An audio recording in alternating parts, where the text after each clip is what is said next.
Hello, welcome to another episode of the Project Purple podcast. I'm Dino Varelli, founder and CEO of Project Purple, and today we're back in the podcast studio, and I've got another special guest with us, coming to us all the way. I'm making an assumption here, but sunny Southern California. When is Southern California not sunny? But our guest today is Robert Duran. Robert, is it sunny in SoCal today? Yes, it's about 72 and about 85% humidity. So I'm lucky I rode this morning. Yeah, but it's nice. Southern California. It's when it gets over 75, then it gets too hot. Oh my God. Well, we're in Connecticut and it's like 80. It was 70 this morning when I ran. I'm a runner, so I got up early this morning to try to get some miles in. And I think the humidity index was like at a 90 this morning. I literally came back. I was like, we're in the dog days of August here in New England. So what happens is, we get the heat early in June and July. August doesn't get to be too hot, but the humidity we just get socked with humidity and it just like sticks around. It's the bad hair month is what I call it. Cause if you got a lot of curly hair, there's no way to straighten it out. It's just going to frizz up. I can tell you a lot about that. Yeah. I don't have hair, but you know what? Through all the treatment, I don't have eyebrows and I have eyelashes. Right. So yeah. I remember what they're for. They keep things from getting in your eyes. Yeah. So, oh man. Well, thank you for joining us today. I know we were catching up before we hit record, so I'm excited to have you on. I know I've kind of peeked a little bit at your journey with pancreatic cancer, and so I'm excited to hear more about it. And we were talking a little bit, catching up here before we hit record. I know you're active writing, and I believe you did some running too as well. You've been a pretty active guy through all this and before that. So with that, I'm going to hand the mic over to you. And as is customary, as I said, this is your chance and your opportunity to share with our audience kind of your journey with pancreatic cancer. And as I said before, you can stay as high level as you want, and you can go as far back as you'd like as well. And with that, the microphone is yours, Robert. All right, great. Well, thanks a lot for having me, Dino. I'll start. Well, hello, everybody. My name is Robert Duran, and I am a 4-time pancreatic cancer survivor. And I'm currently stage 4. And I was initially diagnosed in 2014. 2014 is when I was diagnosed. I had your standard first line of therapy, standard of care, 5-FU with the irinotecan and oxaliplatin. And then I was on that regimen for a few months, and then I switched to gemcitabine. And then after that, I had some radiation and enzalutamide, which is an oral type chemo, so to speak. And I did that regimen for 6 months because I was one of the lucky ones. I was a candidate for surgery first and foremost, even though I was stage 2 and half stage 3, and it was in the mid-distal portion of my pancreas. So I wish I could say that I had surgery once and radiation once, and I'm cancer-free, but no.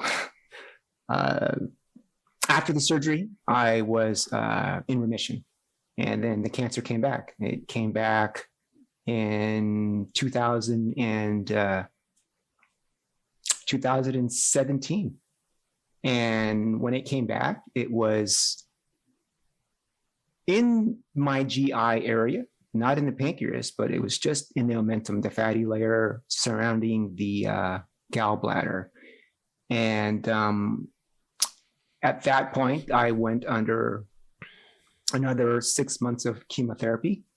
And this time it was Abraxane along with an oral pill made by Pfizer, palbociclib, brand name is Ibrance, and that was an oral drug. It's a checkpoint inhibitor, breaks the cell cycle, so your body can't reproduce the bad cells. That's what it does, right? It just keeps reproducing bad cells. And so I was on that for 6 months. And after that, I got surgery. And so again, beating the odds here, I mean, someone who had surgery 2.5 years previous to my second, the reoccurrence, it's pretty unfound, right? And once you're metastatic, at that point, okay, there's, what do we do? But I was lucky, I made surgery. And when I had surgery, they tried a novel treatment. So I was the first patient at UCSD San Diego to get HIPEC. Basically, they took gemcitabine full strength, heated it up to, I don't know, 107 degrees Fahrenheit, poured it in me, shook me around to rock music. He asked me what kind of music I wanted to play. I don't know why. Doctors like listen. Yeah, doctors like listening to music, and not to be insensitive. I think the medical, within the medical community, the HIPEC, which is now a pretty standard procedure for some GI cancers, I think they call it the shake and bake. It's the shake and bake. I had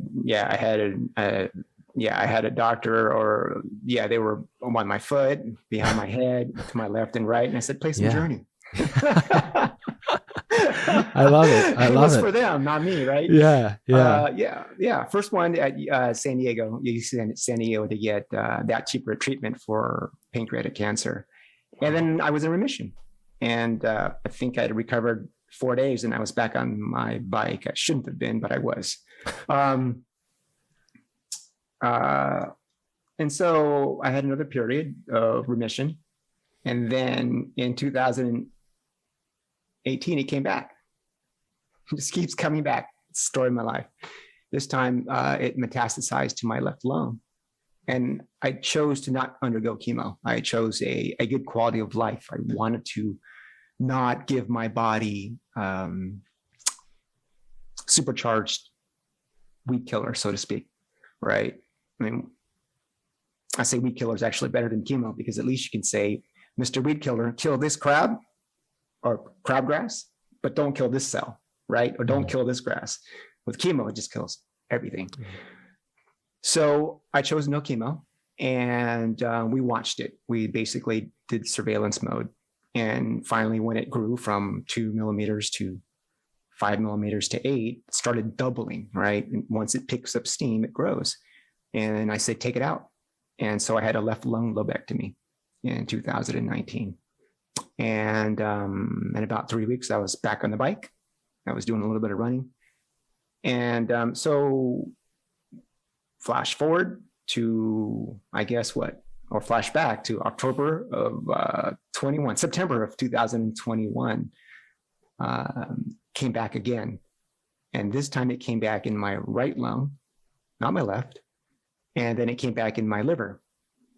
And so I went back on the Abraxane and Ibrance.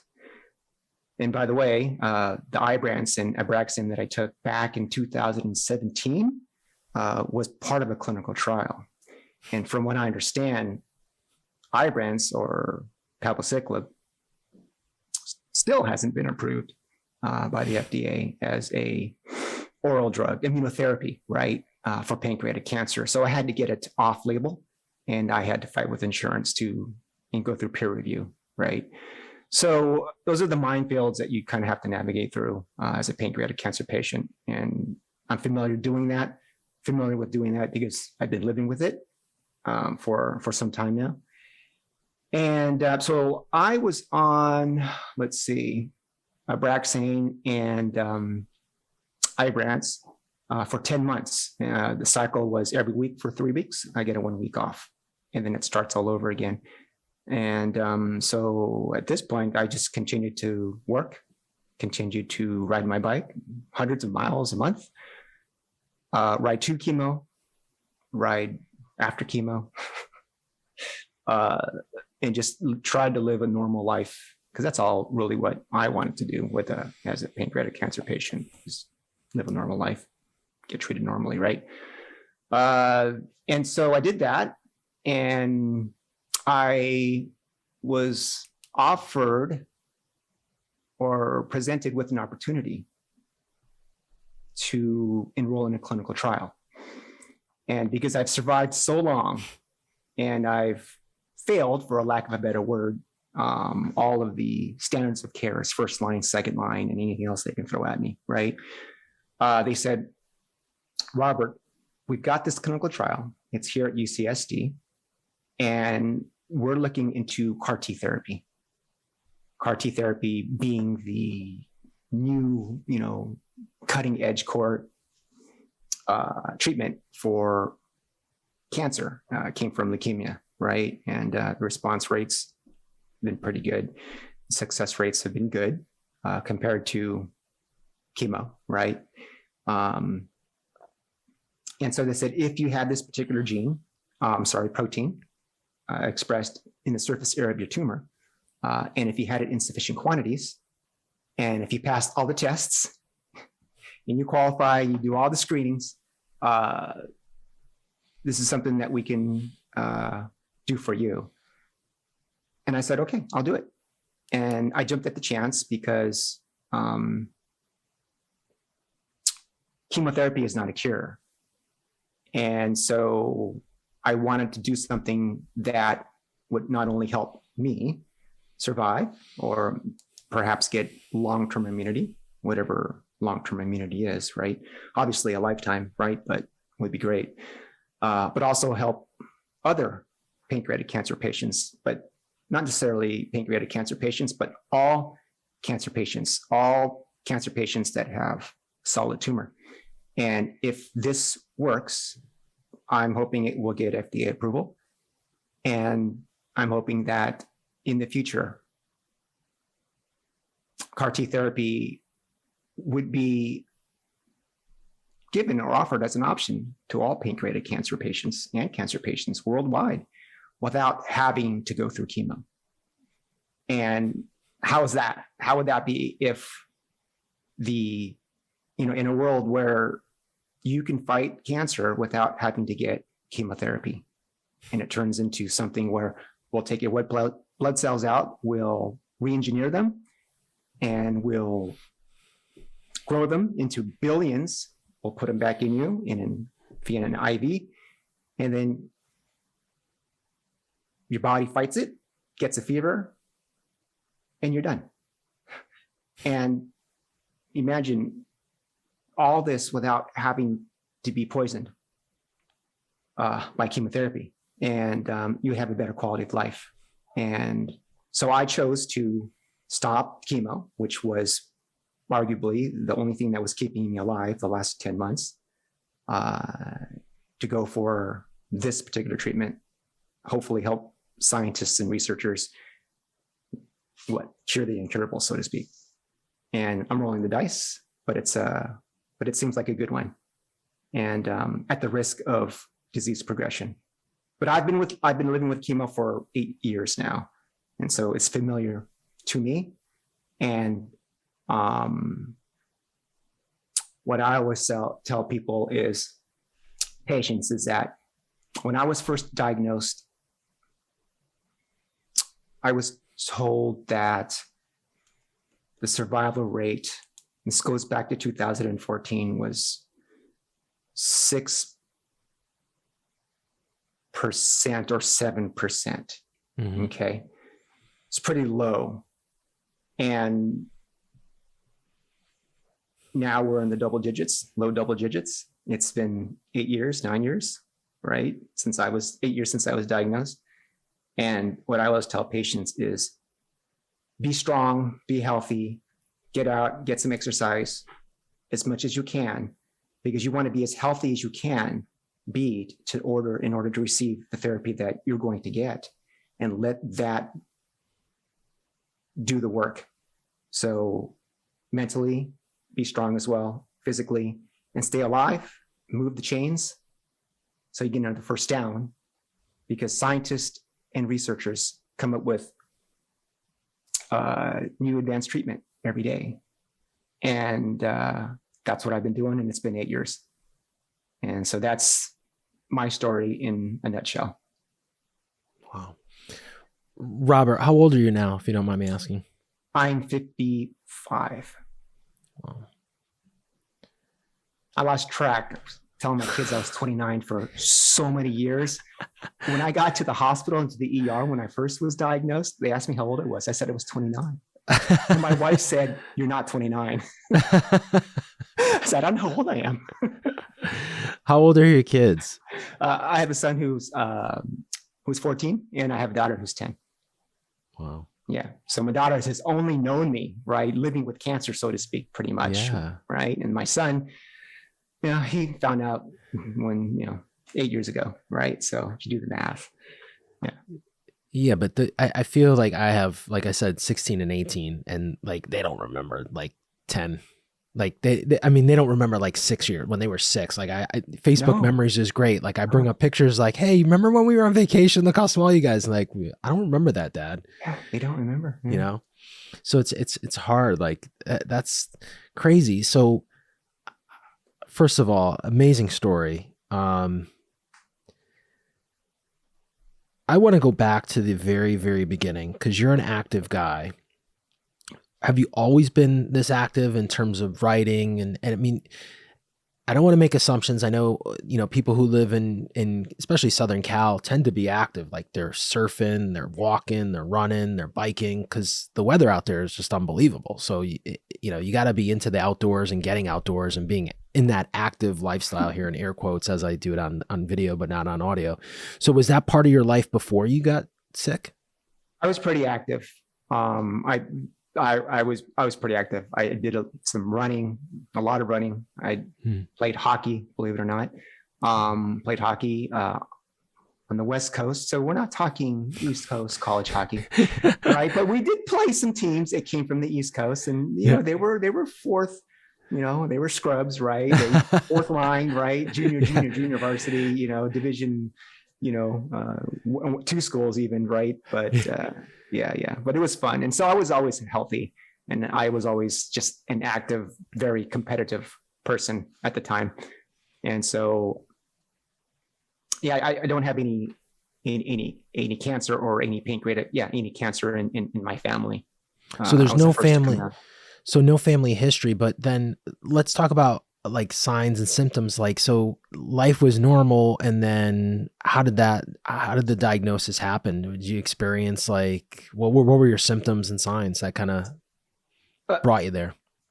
After college, I gained a little bit of weight, just wasn't so active. And then, so I was still active though. Right. And so I was one of those guys where, even though I was a little heavy and always able to, perform for whatever reason, my weight really didn't stop me. Okay. Whatever that means. Right. So I kept eating. Right. So I wasn't always lean. And so I was 5'10" and I was roughly about 218 pounds. But a lot of muscle, but again, a lot of muscle or some fat around there. But sometimes I ate 2 breakfasts. I would eat 2 dinners, 2 lunches, and so, that possibly you like food. Contributed. Yeah. You like food. And I'm going to stereotype here. So doing the math, like, so I'm 48. So you were around 47 when you were diagnosed. Going back 8 years. So your kids were 6 and 2. Like, now this thing is like the dad bod, right? So, so you were a dad, right? Like, and you're active and, I think, I just feel like you're beating yourself up a little bit on the weight thing. I think, as a 48-year-old guy, I'm like hovering around like 205 here, Robert. So like 218 is not that far off. I'm 6'1", so I got a couple inches, but still though, like, I'm like, all right, that's not that heavy, man. And I still move. Yeah. My mom, being a Filipino family, was always, you're eating all the time because we didn't know, when their next meal was going to be when they were growing up. So there was always a rice, right? Yeah. Always around, right? And she's always feeding me, always feeding my friends. So I was just addicted to food, right? Yeah. And again, I don't know, but later on I had some onset diabetes at a young age, but it wasn't so bad. I was always active. So it was always kind of, I was okay with it. It wasn't causing me any issues, but it wasn't too high, but it was there. But I had ignored that, right? And now we know there's potentially some relationship now with diabetes and being a risk factor for having pancreatic cancer, right? But yeah, so whenever I had some pain back in 2014, end of 2013, I thought, well, maybe I just had too much habanero sauce, right? I mean, I live in San Diego. There's a lot of breakfast places here, right? You can get a breakfast burrito, right? And I would get a breakfast burrito and I just put my habanero on it and I would have at it. And so kind of started that way. So my symptoms were just a little bit of stomach pain, a little bit of indigestion, a little bit, and then kind of went on. And I was stuck with my GP for 2 months trying to figure out what was going on, and they didn't catch it. Yeah. So yeah, it was interesting how that happened because I had lost about 20 pounds throughout the 2 months, and no one had thought to give Robert a CT scan or an MRI. It was just, and you hear this all the time, I'm sure. Oh, it could be here's some antacids, take the antacids, right? Oh, well, maybe if that's not working, well, maybe we'll test you for maybe a stomach infection, bacterial infection. Do you have H. pylori? That test comes back positive, but it's oh, well, that just means you were exposed to it sometime previously, right? Yeah. It's okay, so what about an endoscopy? Oh, we're not there yet, right? If I went to got an endoscopy, they would have found it 2 months earlier. I was actually set myself up for an endoscopy. I decided to take matters in my own hands, schedule an endoscopy outside of my GP. Yeah, because they were still on the whole Z-Pack. Here's your third regimen of antibiotics. Yeah. Right. So that's kind of how it happened. And I started just being very nauseous one night a week. Then it was 2 nights a week. Then it was every day after I ate. About in the evenings, everything that I ate, starting at breakfast, would just come out. And so I would lay on my side in pain, withering in pain on my side until the witching hour, I called it. And that's when everything came back out. And of course, I felt better. But then again, it would repeat as soon as I would start eating again. And that went on for about a week and a half, a week. Yeah. Can you imagine? So, right? Nobody decided to send me to to eat. To a GI to see what's maybe you had something in your esophagus or to do the EUS, because you would think if you're throwing up so often like that, and this is I know before we hit record we went down this rabbit hole, which we'll go down here in a second, or we'll go down right now. It's so frustrating because there's a systemic issue here and I'm not trying to, and I've said this before on the podcast, I'm not trying to throw any doctor down on the ground or any medical system. That's not the point here. But sometimes it's the system is so great, but it's also so stupid in the sense that you have to take Nexium, take this, take that. Sure. But why don't we just do the EUS? And I get there's the risk and reward in that. And I know the doctors, I've talked to plenty of doctors and they'll say, well, the risks outweigh the reward of that. Yeah. Yeah. But come on, dude, it's 2000. I mean, even in 2014, we're not talking about 1985 where, this is we're in 2022. I mean, now they've got these devices, they could do these ultrasounds that can see through, all your organs now that are so sophisticated. So, I mean, and these guys, if you go to just a generic gastroenterologist, he probably does 30 to 40 EUSs in the span of 3 to 4 weeks. So, he's doing hundreds of them a year. So the odds, again, we're getting better at these procedures. So that's where I kind of think there's this disconnect with the system, right? If this will knock that out of the way right away, then why don't we do that first? It's a diagnostic test that we have readily available. Let's just get it out of the way. Let's just do it. Let's the patient will feel better. The doctor can diagnose, but no, let's give him all these other medications first and let him wait for 4 weeks while he suffers in pain. And then we'll schedule the EUS. Yeah. It was exactly what I experienced. They did do was it a sonogram? I think this is back in 2014 where they looked at my stomach, how they would, a sonogram, right? See if there's any block or ultrasound, see if there's any blockages or anything. They did an ultrasound, didn't find anything there. So here's another round of antibiotics. But what I did was I went on a bike ride. I went on a 40-mile bike ride. Wow. And, it was pretty hot that day, and I was drinking my water. And when you're done, right, when you're done running, what do? You're drinking when you're running, or depending on how long you go, right? You hydrate when you get back, and you eat. Yeah. Well, I did that. Well, what was happening was I had 85% blockage because the tumor was in the middle of my pancreas, and that had sucked up part of my upper GI tract. So in between the jejunum and the duodenum, it was just closed, and no food or liquids was getting through. So I was slowly dying, getting malnutrition. And the numbers didn't show my kidneys functions going down, right? Or my liver or any of that stuff yet. But the next day, I imagine going on maybe a 15-mile run or a 20-mile run and never drinking after that for 24 hours and never eating. That'll do you in. And so I ended up in the ER, and that's when they found out, Robert, your insides are kinked like an inner tube because the tumor in the pancreas sucked up part of your GI tract, and it was kind of kinking it.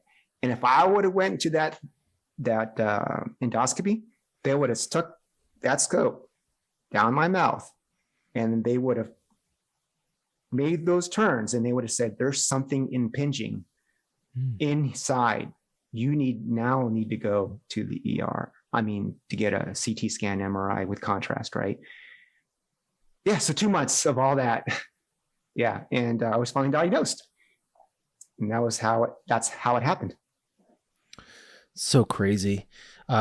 Crazy in the sense that, again, like 2014 is not that far removed, and we're not a third world country where, you have to fight to, and again, I'm not trying to throw any medical system or any doctor, but we've got to get better. Right. But let's look at the positives here, like sharing your story. So maybe someone listening, having the same symptoms, whether it's, not being able to hold food down or throwing up or not getting the right answer or that they're comfortable with, to push and advocate for yourself, to ask for an EUS because you feel like, whatever testing or whatever answer they're giving you to just take Nexium or to take some over-the-counter drugs just isn't working, right? Yeah. So and ever since then, because I've been on surveillance where I get scanned every quarter, every 6 months, because I'm consistent with those, they've always been able to find the recurrence early. And if you can catch these early, and if your body can at least, suppress some of what's going on in there, right? Or just have a unique case of where this is your unique cancer, and this is how it's affecting your body, because everyone's cancer is pretty much different. Everyone has unique challenges in response to treatment.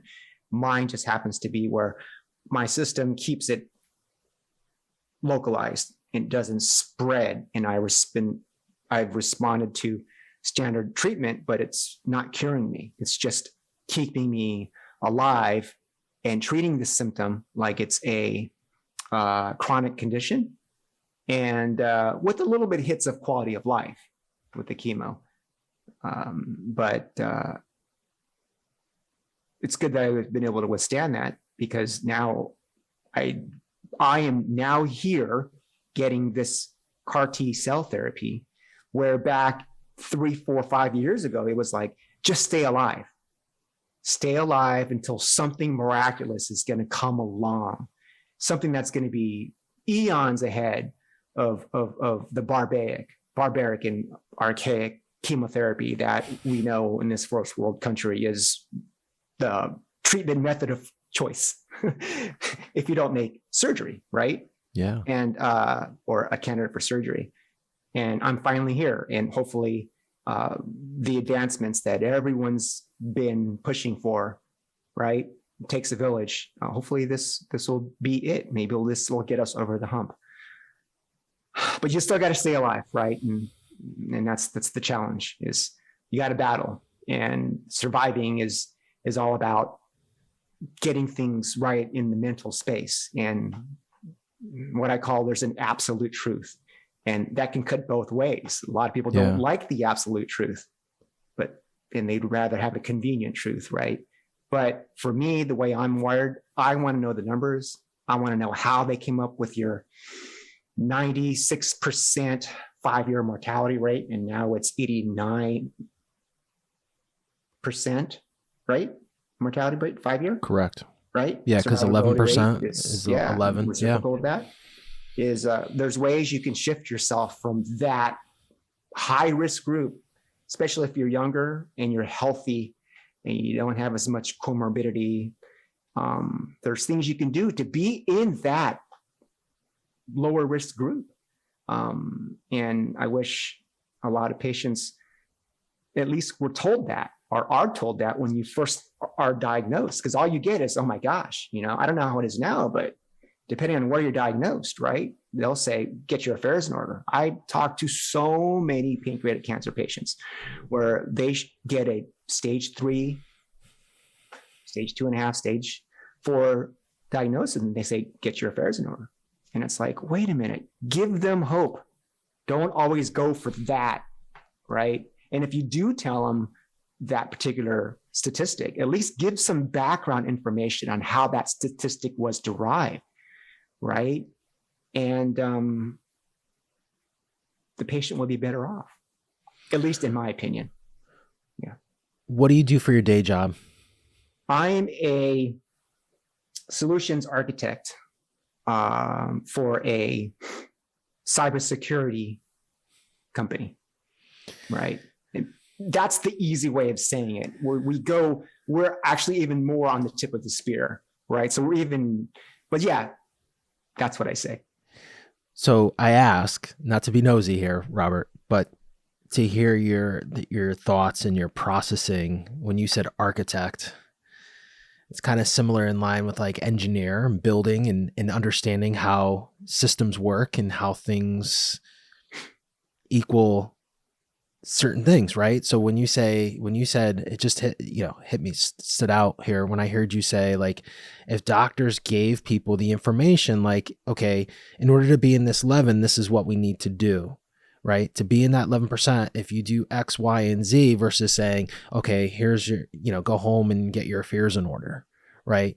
Versus, okay, this is systematically, this is what you need to do to get to here, to get into this quadrant, or to get into this area, so that we can do these treatments, or these treatments have these outcomes, and these treatments are being done because of X, Y, and Z to get you to that point.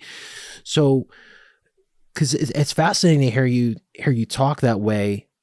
Was that something, and I think I may know the answer to this, but was that something that you had from day one, or was that something that you've learned over your experiences, like maybe after the first experience realized, like, hey, I got to approach this a different way, or I've got to ask certain questions to get the right answers that I'm looking for? I think I've certainly gotten better at it now that I have had 8 years to practice with my life on the line. There is no do-over, right? It's not like you Grand Theft Auto or whatever you're playing and something happens and you spawn again and you're okay, right? So I think I was probably pre-wired, because I think it probably comes from my upbringing and just how I was just told to look at, to observe, right? Before you make up your mind, before you go emotional. Definitely emotion plays a big part in everything we do, right? We're human, right? And it's very important, right? We wouldn't exist if we weren't emotional, and we wouldn't exist if we were purely logical either, right? But I think I was able to deal with that first initial diagnosis because of my mindset. I mean, when I first got word, sure, I mean, yeah, it was the worst thing ever that's ever happened to me. You get hit with a Mack truck, right? But once I got the news, it was never, oh, great, like, I'm going to die. I never got down on myself. And I said, how am I going to engineer myself outside of this? Right. And so that analytical, logical mind took over. And I wanted to know what was my true risk. Right. And once I looked at the statistics, and once I read about how those statistics were derived, I thought, okay, I was fairly young, I'm healthy, I don't have I don't have compromised immunity, I don't have any lung issues, right? I'm not saying that because I have that, I'm not going to go downhill pretty quick. I just know that this is what I can do to shift myself to the side. And that's why I was able to handle it. And I just figured out this is what I need to do. The unknown part is taken care of because of my faith. And so I truly don't know what's going to happen. And because of my faith, it's not my life to live, so to speak. It's life is just a feature. Okay. I go through life because I have to serve. And whatever happens is whatever happens. And so that is the other part of the equation. And that's why when I get up every day, I try and live the way I live, because we all hear it, right? Do what you do today, because you never know what tomorrow is going to bring or take away. And that rings true. And so my mindset is, I don't have any problems with any of these trivial things that come to me that's going to distract me from what I have to do now. And that's how I'm able to live. I can fully concentrate on enjoying life and helping others, because when I help others, that makes me feel alive, even though I have this terminal disease. And so that's how I deal with it. It may be different than someone else, but that's how I deal with it. Because it's a village and I have to pay back. Yes, I do have to pay back because that's what my commandments tell me to do. I have to serve. And I can never give my doctors, the nurses, the lab technicians, I can never give back the community, my friends, my wife, people. I can never pay them enough for what they've done to me, because I'm here because of modern medicine, right? Granted, there are some challenges, okay, but I wouldn't be here if it weren't for the community and all those that helped me. And the only way I can do it is to pay it forward. And that's how I deal with living with cancer, right? And you don't ever beat cancer, so to speak. I guess in my terminology, you live with cancer and you're measured by how you live with it and what you do. And that's how I don't go down that rabbit hole. It's a powerful statement there with how you're dealing with it. I mean,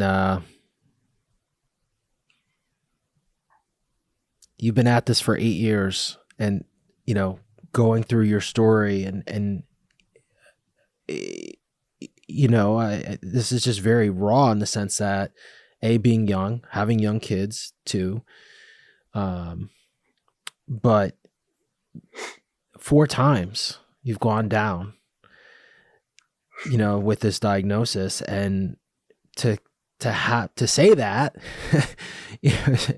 you know, and to be battling it for 8 years is powerful, man. I mean, I gotta be honest with you. I mean, I've known, you know, people that we've interacted with people that they've done 1 round of chemo and then they've just tapped out, right? Because the chemo is just too much. And so to hear that coming from an 8-year survivor and someone who's, you know, had to hear the words, "You have cancer," 4 times on 4 different occasions over the last 8 years is pretty powerful, man. So thank you for sharing that. No, thanks for allowing me to be here and share my story. I mean, I truly believe to a certain extent, you could, I think, to be healthy, right? And to have that aerobic or anaerobic exercise, to a certain extent, you can outrun a bad diet. Yeah. Okay. But it only works for so much, right? But obviously you want your diet, everything to be good. So all that, right? Some of all those parts, right, are very powerful. And I think whenever I'm tired, I force myself to get up and walk and just make some sort of accomplishment, because that alone gives me the, how do I say this? The endorphins, right? Endorphins. And then you get the dopamine and you get all that feel good hormones. And that just kind of gets you amped up while you're going through chemo. So chemo's killing your blood cells. It's making you feel tired. It's going downhill quick, right? But then when you do things of accomplishment of physical in nature, we're going old school analog, right? Roll the windows, don't press the button to roll the window down, right? It kind of brings me up this way. So I kind of stay even. And so that's how I've been able to walk my kids to school pretty much every day, right? Carry my daughter to her first, second grade class whenever I was going through chemo. I mean, and so I think I'm wired to just fight. And as a cyclist, I've never met a mountain that I was never able to climb up. Yeah, sure, I was hurting and I was going really slow and everything was painful, but I made it. And I could have easily turned back around and went down the other way. And if I did do that, I don't know if I ever did that. I'd return the next day and do it all over again. Because putting yourself in those situations where you just get a win just makes you want to just keep doing it. And that's voluntary. Going through chemo is not voluntary. And if I can do something like that to put me in the hurt locker on a voluntary basis, call me crazy or whatever you want to call it. If I had to get chemo and have surgery, which was involuntary, then it was like, oh, in my mind, I was going to say, I don't have a choice. I'm not playing that mental jujitsu to like, should I get off the bike? Should I stop this run? Can I make it to mile 26? It's going to happen. And that's the absolute truth, right? You got to deal with it. So powerful. I've got a couple questions here left for you. And then we're going to share where our audience can connect with you. But my first question here, and this is, I've asked these questions before, but as I write these down, thinking, back to your experience and the wealth of knowledge that you have in the sense, hey, Robert, you've been doing this 8 years. And so these next couple questions, I'm just going to be really excited to see how you answer these. We get this question often here at the foundation, and I'm going to tee this up and then I'll ask you the question. We get calls and they say, well, my neighbor just got diagnosed with pancreatic cancer, or someone in my family just got diagnosed with pancreatic cancer. What should I do for them? And so the question to you, Robert, and I know you mentioned friends and family a couple of times here on your faith that has helped you through this 8-year journey here with pancreatic cancer. You don't have to use names, but maybe for our audience listening, and maybe there's someone that their neighbor just got diagnosed or someone in their family. What's some of the best things that your friends and family have done for you in the last 8 years? And you don't have to use names, or maybe just some examples, because again, I think a lot of people on this side don't know what to do. Right. Or they kind of overthink that question, I'm always, again, in the effort of awareness and sharing, like spreading, the power of like, what's the best thing to do? Or in this case, for your example, what are some of the things that your friends and family have done over the last 8 years that have really meant the world to you? Mm-hmm. So that's a good question.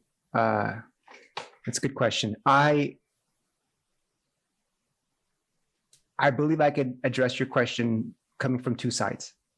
I'll first address it coming from my side, being the patient. Okay. What my friends in neighborhood and community has done for me, at least initially, there's things that they've done, right? There's things like there's a meal train, right? They sent flowers, they sent cards, right? They were very empathetic. Okay. And they called me on the phone. And sometimes a phone call is all that it takes. it doesn't even matter if you don't know what to say. It's the fact that you picked up the phone. I mean, who uses phones nowadays? Right?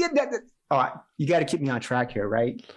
But I love that. I love that, right, because people don't, we've lost the art of, like, this is another rabbit hole. We've lost how to communicate. My kid, I said, I have 16 and 18. My 16-year-old does not know how, and I'm sure he's not going to listen to this because he's probably too busy doing something else. But I feel like these kids today, and this is a bigger problem, don't know how to communicate. People have lost the art of communication. I don't know if that's pandemic, social media, technology. I don't know. Take your pick, but yeah, a combination of all that, and a lot of it is convenience, right? Yeah, we're humans. We take the easy way out, right? Yeah. Why take the long route when you can go over the mountain pass, right? Yeah, exactly. Yeah, a phone call goes a long way. And if I had a buddy who called me and he just said, "Hey, is this Robert?" I'm like, "Yeah." And then for a while, I mean, he didn't say anything, right? And I'm like, that's all I needed, because. And so I get it. From the patient side, I mean, from the other side now, because I had a dear friend of mine that was diagnosed with cancer, and he fought for two years, and he passed away about 6 months ago. And we were like this, okay? And at times, I looked at that phone and I said to myself, "Hey, don't bother him," right? He's going through some things, right? And I'm like, well, maybe wait for tomorrow. But you know what? I fought through that as a patient myself, and I dialed that phone, and I said, Tim, I just want to talk to you. Like, if not a good time, that's fine. At least I called, right? Sometimes I understand why friends, colleagues won't call. They may have some issues that they're going through themselves, right?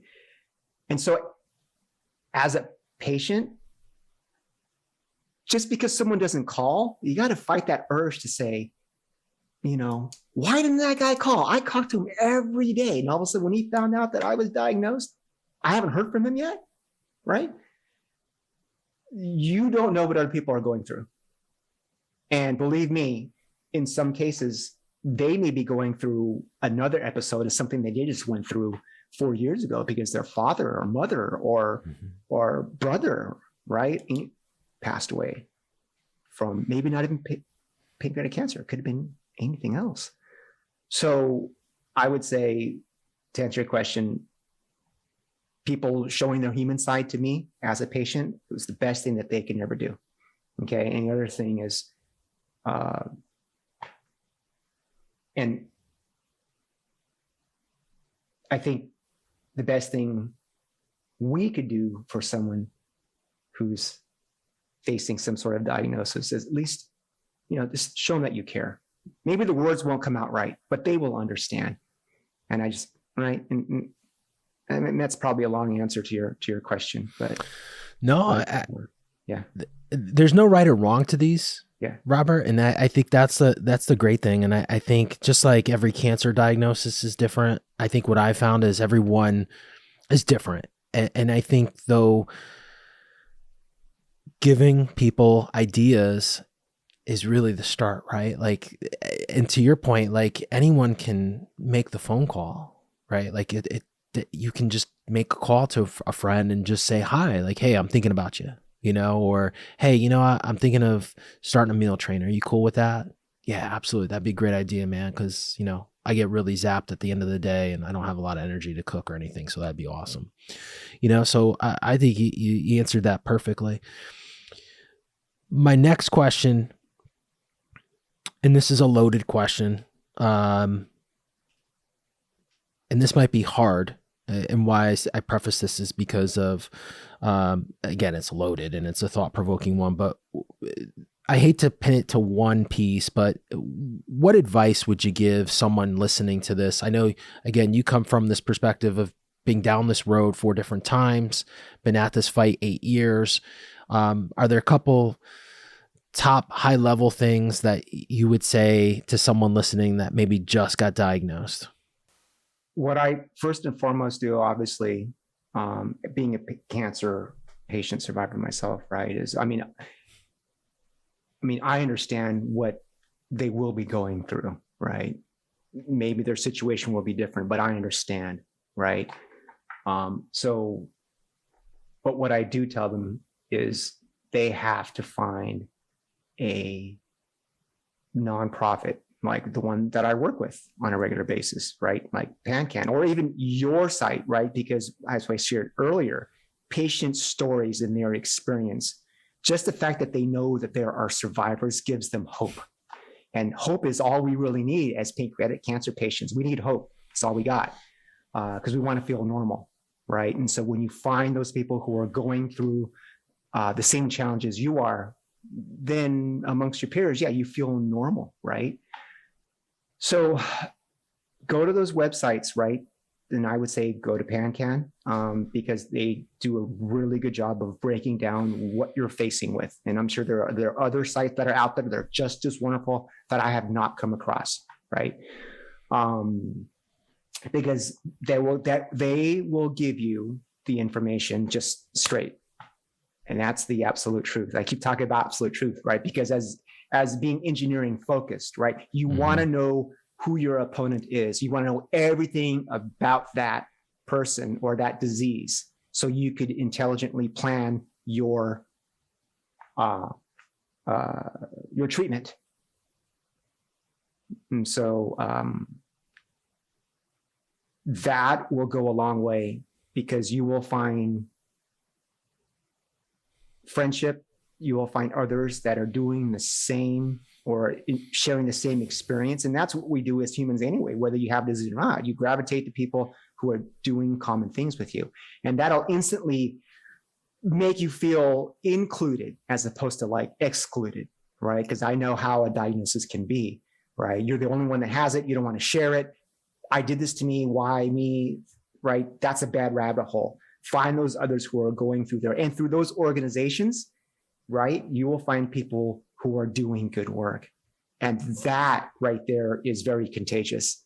So I try and follow in the footsteps of giants. I mean, all the people who are helping the pancreatic cancer community, all those people who are being very courageous to just spread the word, to just find a cure, right? They're doing that because they care, right? And that's what I would say. Just attach with those people, because that will uplift you. Of course, then you have your friends and family, right? Yeah. But everyone's situation is different. So yeah, it's so powerful. And you know, kudos to PanCan. As I know, we talked before we hit record, they're a great group, and we mention them all the time on the podcast. They're the leader in the space, and they even have an 800 number, I think, you know, that people can just reach out when they're diagnosed. And you know, we offer patient financial aid, and I just took a call the other day, and someone got our number from PanCan. And so it's awesome that, you know, they're referring people to us for patient financial aid that we're in a position to help, but we also refer people to them because they're the specialists. They can kind of, like, to your point, they'll give you kind of what's available, and they'll do kind of, I believe, like they won't diagnose you, but if you have a diagnosis, you can give them all the information in terms of your tumor and where you are in your staging. And then they'll support you finding clinical trials and know your tumor board registry that they have. So they have a lot of great resources. So I love your advice there. That's just awesome. Last question here, and then we're going to share with our audience where people can hopefully connect with you. As you mentioned, connections quite a bit here. Sure. But this is probably the hardest question. We always save it for the last question for our guests. There's no right or wrong to this. And again, this is another loaded question from yours truly. But given your experience, what's your definition of the word pancreatic cancer? How do you define it? I'm going to define that as it applies to me, because that way it only applies. Yeah, and that's exactly what I want. It's a much easier answer. Pancreatic cancer to me is the worst thing that ever happened to me. but on the other hand, is the best thing that happened to me. It was a gift that I didn't ask for, right?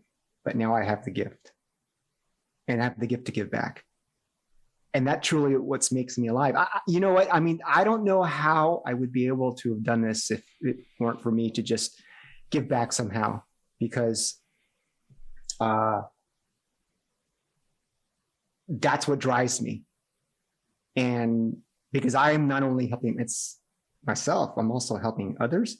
But it's the thing that, in my opinion and my faith, is what all humans should do, is help, right? And respect and be there for others. And that's what allows me to get up every day and just face my disease over and over and over again. It reminds me that the world doesn't revolve around me. It's a village. And without that, I'd be alone. And being alone it's very tough. And I'm not fighting this battle alone. And so that's my answer to what you say is pancreatic cancer. Robert, that's pretty powerful, man. And I appreciate you sharing your journey here with us on this podcast. And I think you capped it off with how you define that. And I know there's probably people listening that probably disagree with how they feel about that, but that's okay. They haven't experienced what you have experienced in your journey, but it's truly a blessing to be in that position. And hopefully people at some point will find that similarity, or maybe they'll never get there. Who knows? But the way you have fought is inspiring. And I just really appreciate you giving me the opportunity to share your journey. And I took a lot of notes here, and providing hope to people who are battling is something you said early on. And I wrote it here at the top, man. And everything that you've said has kind of been in line with that. So I really appreciate you being a guest here on the podcast. Thanks, Dino.